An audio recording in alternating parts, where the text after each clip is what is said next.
again, it's Christina from Sunshine and Flora. So in this video, I want to share with you guys my 2022 garden plan. I have it pretty much finalized. Now, of course, when I am actually out in the garden doing my planting, I might change a few things, but it is pretty much set for the year. And so I just wanted to do a video to share with you guys my entire plan and layout for the garden this year. So a little bit of a backstory on my garden space for those of you that are new to my channel. I have a lot of new subscribers lately, so thank you so much. But my garden area is an urban garden and is located downtown right next door to my photography studio. I have roughly 2,000 square feet of planting space. The main garden area is just to the south of my building, and so it's in between two buildings. It's completely fenced in, and it is roughly 30 by 55 in size. This is the area where my greenhouse is at and where I do a majority of my planting. The second planting area is on the outside of that fence, and it is more of a cottage garden area. I have a lot of perennials planted here, but then I also tuck in some annual seedlings as well. I also use this area a lot for some photography shoots. And then the third planting area is behind my building to the north end of my property. And those are some beds that I built last year specifically to plant pumpkins in. And I'm actually going to be adding to that growing space this year for a few other things. And so I will go over all of that as well. So last year was my first year officially growing cut flowers that I sold at farmers markets. It went amazing, and I quickly realized that I did not have enough flowers. So this year I am utilizing almost every square inch of planting space that I have in my garden. I'm also doing succession plantings, and I am pretty much doubling my flowers. So I'm really excited for this year's growing season. Now, to lay out my garden, I use Photoshop. Because I'm also a professional photographer, I use Photoshop daily for my photo editing. So it's just a program that I'm really comfortable with. And so that is what I use to lay out my garden. So I'll put some pictures up on the screen of my garden layout, but when I design this in Photoshop, I can design it to be to the inch as far as measurements go. And so you'll see that I have all of my pathways in here. I have my different beds laid out. It's color coded, and I have everything labeled as far as where those flowers are going to go within the garden. The big black rectangle in the center of the garden is my greenhouse, and I am pretty excited on how this is all going to lay out this year. So as I go through this with you guys and show you where everything is going to be planted in the garden, I'm also going to be looking at my seed sowing schedule so that I can tell you about how many plants of each variety that I am starting. Now, of course, I am starting more seeds than I will actually be planting in the garden. I have to plan for air, if not everything germinates or some of the plants aren't big enough to go out into the garden. So everything that I am started will not be planted in the garden. I'm just over sowing, if that makes sense to you guys. So the first area that I want to show you is the main planting area of the garden, which is that fenced in area that is between my two buildings. And that is the area that I have laid out on my Photoshop document. So you can see that there is a north bed, which is the one that's labeled sunflowers. That is against my building. There's a south bed, which is against the neighboring building. And then running in the middle, there is one big bed that's between my walkways. And then over to the right, there's one smaller bed, and that is against the east fence of the garden. So I'm just gonna work my way clockwise around the garden and share with you what I'm planting and how many plants of each that I'm planting. I should also mention most of these areas are going to be covered in landscape fabric this year with holes burnt in them. Last year I did not do any landscape fabric, and when the plants got big enough, that helped suppress the weeds, but I really had some weeding issues last year, and I probably should have put landscape fabric out, but it was my first year. I was a little late getting started. So this year I'm planning ahead. All of my fabric is ordered. I know all of my hole spacing. So that is something I'm going to be tackling before all of my plants go in the ground. So anyway, let's start going over the layout of the bed. So we'll start in the northwest corner of the garden, and this is a raised bed that is about 6 by 22 feet long. This needs redone this spring because some of the wood is collapsing. So I'm going to take those pieces of wood out and I'm going to replace those with railroad ties. So they do not go anywhere and I never have to replace it again. So this is the area where all of my sunflowers were planted last year, and this is where I am planning on planting all of my sunflowers this year as well. I'm going to be doing multiple succession plantings. Now this area also may be where I plant some of my ranunculus that go out into the garden, but I need to make sure that I get that wood replaced first. And if I do plant my ranunculus there, I won't be able to do my first succession of sunflower plantings there, but I have another spot for that, so I'll get to that later. But this area will be the main area where the sunflowers go this year. And because this area is right next to my building, which is a metal building, it gets super hot, but that works great for sunflowers because they can grow in any condition. So as far as succession plantings for my sunflowers, I'm going to be direct sowing all of these, and I'm going to plant 100 sunflower seeds at a time. I'm going to start as early as I possibly can out in the garden, and every 2 weeks I will be planting 100 sunflower seeds, probably through mid-July. That will give me enough time to get blooms at the very end of the season. So as we go east, we move into the big, long, in-ground flower bed. And this area total is about 6 to 7 feet deep and 30 feet long. And last year, part of this area was a bed where I did some experimental growing. I had started quite a few varieties that I had never grown before. Some of them I am not planting this year. Others I am planting this year because I realized that I really like them. So the first part of that bed is going to be statice. I really loved statice last year, so I am planting a large area of that. I'm going to be starting 72 plants of statice, and I probably could fit all 72 in this area. And so if they all look good, I will probably put all of them in the ground. Next to my statice, I'm gonna have a little patch of ageratum and feverfew. Those are plants that I have not grown before, so I'm going to be testing those out. So I want to have a nice small area for that. Then we come up to my air conditioner, which is in such a bad location, but of course there's nothing I can do about it. But in front of that air conditioner is a little 3 by 3 foot patch, which last year I plugged a few gomphrena plants in there. This year I have another plan for my gomphrena, so I think I'm just gonna fill this little 3 by 3 area with a certain variety of yarrow. I think that'll be a good spot for that. But again, I have another area of yarrow, which I will get to. So on the other side of my air conditioner, there is a nice large planting area. This is where I grew all of my Celosia last year. And then on the edge of the Celosia, I had about 10 dahlia plants on the edge of the bed. This area is going to be all dahlias this year, and I figure I can fit about 40 dahlia plants in this area. This is also where one of the posts of my pergola goes, and so I think it will just be really pretty to have all those dahlia plants right under a corner of my big large pergola. Now across the path from that dahlia area is the bed where I actually had my dahlias last year, and I needed a bigger space for dahlias this year, and so in that area that was dahlias last year, I'm going to be putting Celosia this year and then also some basil. Now for Celosia, I'm planning to start 48 plants of those. So I'll do two 24 cell trays. And then basil, I'm going to be doing some succession plantings of those. I'm going to be starting 48 plants in my first round, and then a month later I'm going to do another 48, and those will go in another area of the garden, which I will also get to.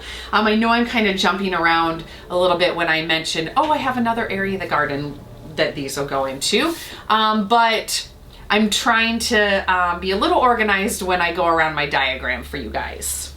Okay, so the next area that I want to go over is that large middle planting area. and that is the area where my greenhouse is. And so starting around the greenhouse, this is where all of my Snapdragons are going, which is the same spot that they were at last year. Now last year I planted 144 plants in the ground. This year I am starting, instead of 2, I started 3 72 cell trays of Snapdragons. Those I started last week. I'm looking to have great germination so far. And so I'm hoping to plant most of those out in the ground this year, and I should have room for that. Now there will be some planting area that'll still be open in the very front of the greenhouse, and that I'm going to fill with Rudbeckia. In Rudbeckia, I'm planning to start 172 cell tray, and that'll be a mix of a few different kinds of Rudbeckia. My favorite from last year was the Sahara Rudbeckia, so I will probably do half of the cell tray all in that Sahara Rudbeckia. Now behind the greenhouse to the west, there will be a pathway to walk through, and then I'm going to have 4 rows of zinnias. And zinnias I usually direct sow out into the garden. This year I'm going to try to start them inside. Last year, towards the end of the season, because I wanted to get a few more zinnia blooms, I started some zinnia seeds inside for a succession planting, and it worked really well. So this year my plan is to start 288 zinnia seedlings in my first planting, and those will fill those 4 rows. Then around May 1st, I'm going to start 1 more cell tray of zinnias, which will be 72, and that'll be my succession planting of zinnias. You know, zinnias are cut and come again flowers, and so technically they do bloom all season, but I find that towards the end of the season, some of the plants start taking on some powdery mildew, or they're just not giving as many blooms as they were, and so I last year liked to have those extra plants that were fresh and new. Now at the very west end of that middle planting area, I'm going to have 1 more large area of dahlias. There's going to be 2 rows, and so I figure I'll be able to fit 24 more dahlia plants in this space. So right now with this mapping, I'm going to have space for 64 dahlia plants. And you know, I've ordered some new dahlias for this year, and of course I have way more than 64. So my plan for the excess dahlia plants, and I'll talk about this when I talk about the cottage garden area, but I'm going to be plopping some of them into the cottage garden area as well. I also would like to experiment with a few dahlia plants, growing them in pots inside my greenhouse. So some of the extra ones will be going in the greenhouse as well. Okay, so the next area in this main garden planting area is that south bed, which is right up next to the building to the north. This area does get some shade part of the day, and so I specifically put plants in this area that can grow with a little bit of shade. Now last year I did have zinnias planted in this area. They do get, you know, 6 to 8 hours of sun. They just get some shade during the day, so they did fine. But this year I'm moving my zinnias because I want them to get 100% sun. So in this bed I currently have 4 hydrangea plants, which are perennials, and so those will always be in there. Last year I planted my Lisianthus in this bed. They did amazing, so my Lisianthus are going to go in here. I also have Yarrow growing in this bed, and it did great. And so while I'm putting some Yarrow in that sunny bed around my air conditioner, I'm putting the rest of the Yarrow in this bed. I also have some perennial Astilbe planted in this bed, which can grow well in shade. So I'm excited to see how that grows this year. And then the remainder of that bed will be used for filler. I'm going to be growing cress in here, which I grew in there last year. It did great. And I'm also going to be trying some Bupleurum. Now, that is something I have never grown before, but I read that it can grow well in shade. And so I figured that this would be a perfect spot for the Bupleurum. Now, let me go back to tell you how many seedlings of each that I have started. Lisianthus I started way back in January. I started 400 seedlings, which is way more than I have planting room for. But if you have grown Lisianthus, you know it's really touchy. So if I have even half of that to put out in the garden, I will be happy. And Yarrow, I'm starting a 72 cell tray. Now Yarrow is perennial in my area, so I should be able to plant this year and not have to plant it again next year. Cress, I'm just going to start 124 cell tray to start. I may do a succession planting of that. And then Bupleurum, because I think I'm really gonna like the look of that, I'm gonna do a 72 cell tray on March 1st, and I'm gonna do another 72 cell tray on April 1st. So those should be some really great fillers for my bouquets. Okay, so next is that area that I talked about on the outside of the fence, which is the cottage garden area. This is anywhere from 8 to 15 feet deep, and it is about 35 feet wide. So it's a really nice planting area. Now, I already have some perennials tucked in this spot. I have Rudbeckia, I have Salvia, which I usually don't cut. I also have some Yarrow already planted in this area, some Monarda, some perennial Scabiosa, which I usually don't use for cutting, so I may move that around a little bit. But my plan for this year is to plant the remainder of this cottage garden area full of seed starts. So last year I had half of my Gomphrena planted out in this area. I also realized that that was all I needed for Gomphrena. So this year I'm just going to be starting 12 Gomphrena plants, and that's going to be planted all in the cottage garden area, and that will be plenty for what I need. The other plants that I'm going to be planting in the cottage garden area are, and I'm looking at my layout screen as I go through this with you, I'm planting marigolds, a little bit of amaranth. My cosmos are going to be out there. That's where my cosmos were last year, and they worked fantastic. Now cosmos last year I direct seeded, but I think that I am going to start those inside this year, and I'm just going to do one 24 cell tray of cosmos. Those all get planted in a line. Cosmos were great cut and come again flowers for me and bloomed all the way through the end of the season. Now I'm doing some Mahogany Splendor Hibiscus out there. I'll plant some asters in there, and then I also will probably plug some zinnias within that. And you know, that may be where my succession planting of zinnias goes. So the number of seedlings that I'm starting for those few plants, marigolds I'm just going to do 12. The Mahogany Splendor Hibiscus I'm doing 1 because if you saw my seed challenge video, that is the plant that I chose for that. Gomphrena I mentioned I'm only doing 12. Asters I'm going to do 124 cell tray of I think 3 different kinds. And then what else did I list? Oh, last year at a garden center I found some Celosia that was a dark foliage. I loved it. I used it in my end of season market bouquets when I did that really big market. It actually just got used as a foliage, so I really want to try and find that again this year and plant that in that area as well. I want to have probably at least 6 to 12 plants of that. Amaranth, I'm just going to start I think 8 amaranth plants because those get so huge. I've never grown amaranth before, so that is another one I want to test out, so I think I'm just going to do 8 of that as well. Okay, so the last planting area that I have that I utilize at my studio is actually part of my parking lot, which sounds horrible. But last year I turned the edge of my parking lot, which was actually an area full of weeds, I turned it into a no-dig bed using railroad ties. I added in some topsoil and compost, and that is where I planted all of my pumpkins last year, and they did amazing.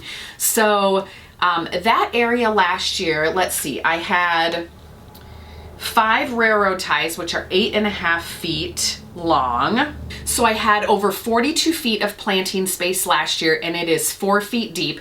This year I'm adding 4 more railroad ties to that. So that entire bed will be over 76 feet long. So that will be completely filled with pumpkins this year. Then next to that, I'm gonna build 3 4x4 raised beds, and those will be a few of my succession plantings. So I'm thinking that's probably where I'm gonna put my second planting of basil, maybe some more zinnias, and then the third one, I don't have a plan for that yet. But I'm sure that I will fill it with something. Now, next to those 3 additional 4x4 beds that I'm going to be planting, I want to make a few more hills of pumpkins, at least 5 or 6.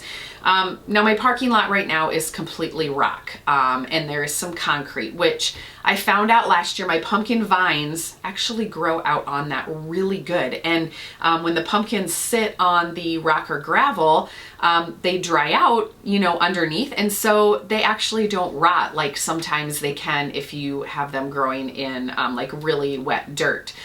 So I want to try and make 5 or 6 more hills of pumpkins. And so I'm thinking of using grow bags and putting them down in the ground, filling them with compost, and then growing the pumpkins in some in-ground grow bags.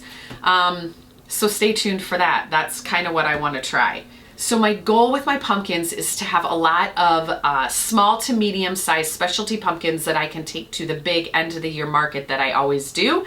And so I need a little bit more pumpkin growing space. So that's kind of what I want to try for that. But I'm sure I'll do a whole pumpkin planting video because I have a lot of really unique kinds that I'm growing this year. So I will be sharing all of that in one specific video. The other way that I can really utilize that long bed where my pumpkins are planted is also by putting some flowers in there. Last year I plugged a few zinnia seeds in there and they grew at the back of the bed in between my hills of pumpkins. They did not get smothered at all and they worked great. And so that was a fantastic extra planting area for zinnias. And so this year, I think what I'm gonna do is when I plant my pumpkin seeds in that bed, I'm also gonna do my first planting of sunflowers in that bed. Now, because that bed is up next to a building, the sunflowers can grow up tall right next to the building. The pumpkins can grow out in front of the sunflowers, and neither of them will smother each other. So that's what my plan is for that first succession planting of sunflowers. So the last couple things that I've actually already started seeds for already that I do not have in my original garden plan were stock and phlox. I found in my seed container that I had ordered both phlox and stock last year from Flora, and I never planted the seeds. So I thought, you know what, I'm just gonna start these this year and see if they grow. Well, I pretty much had 100% germination and that seed tray is looking awesome. So I need to find a home in my garden somewhere for all of these plants. So maybe one of those outside 4x4 beds will have some of those plugged in. Maybe they'll plug into my cottage garden area. Maybe they'll fill in some gaps in some other spots. I don't know, but I'm sure I'll find a spot for them. The other couple plants that I need to find some spots for are the ones that I'm growing specifically for dried flowers, which one of them is straw flowers. Those will probably be plugged in my cottage garden area also because I'm starting such a minimal amount of those. But that's one nice thing that I like about that cottage garden area is that is not rows and doesn't have a specific plan.